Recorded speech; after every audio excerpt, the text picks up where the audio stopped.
Hello mga Bisaya, nangita ba mo og optical clinic diri sa may Kabantian? Diri ta sa Oculens, tara! Hey, it's me.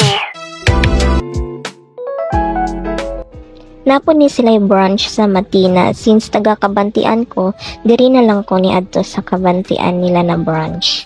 Pagsulod pa lang namo diri no, wow, makaingon jud kag wow, kalimpyo sa ilahang clinic oy, ug daghan kay silag mga nindot na mga eyeglass.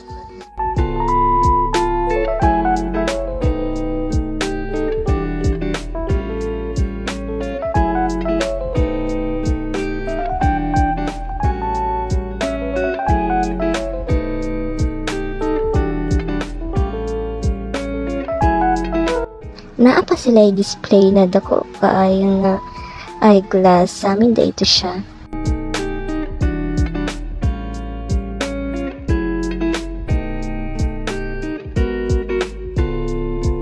Diri kay nagpa-relax ako kay after ana mag-BP ko. And then gi-BP na ko sa dihang high blood ta mga mamshi. Pero okay lang na kay basig tungod lang na sa among pagbiyahe or nag-TikTok manggol ko before nag-adto dira sa clinic. Unya pila baya to ka-take akong gibuhat mao to hanga kaayo. So akong bana po nagpa-BP pod siya, libre lang manggod.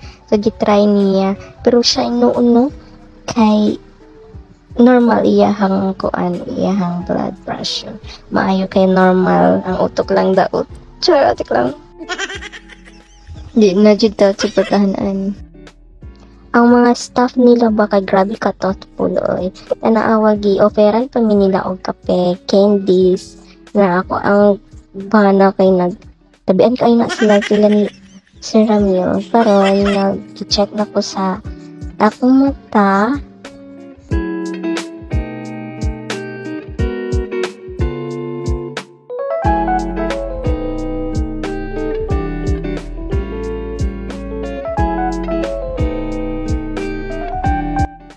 Si Doc Santino kay gi-explain jud niya og maayo sa ako ang problema sa akong mata, kung unsa una ko pag-alaga, unsa akong buhaton, tanan jud wala jud ko'y pangutana tungod kay klaro kay ihang explanation.